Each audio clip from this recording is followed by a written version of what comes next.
Monsieur Coquerel. Non, j'ai pas rêvé, c'est bien vous qui avez levé la main. Oui, oui, mais elle me donne son tour de parole. Elle est- Bien, on élégante. appellera à voter contre cet amendement. Je ne comprends pas très bien votre amendement, monsieur Dupont-Aignan, parce que vous faites un cadeau extraordinaire au gouvernement. Non seulement, on l'a déjà dit, ce n'est pas une retraite universelle, dans le sens où en réalité, chaque génération sera inégale devant la méthode. Le taux de remplacement ne sera pas le même selon le nombre de gens nés dans cette génération. Non seulement il y a déjà des exceptions, ça a été dit, j'en rajoute même une, c'est que vous avez déjà annoncé, paraît-il, que la Banque de France, les salariés de la Banque de France qui ont une retraite par capitalisation ne seraient pas touchés, ce qui montre manifestement que c'est uniquement les retraites par capitalisation que vous entendez respecter.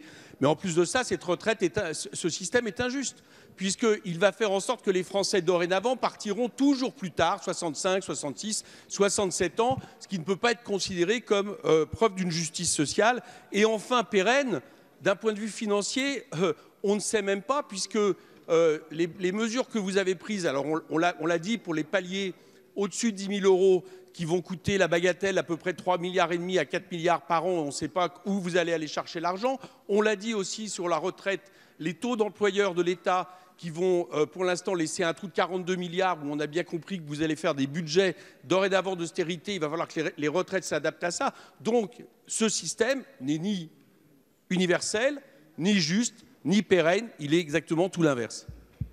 Merci, monsieur Le Fur.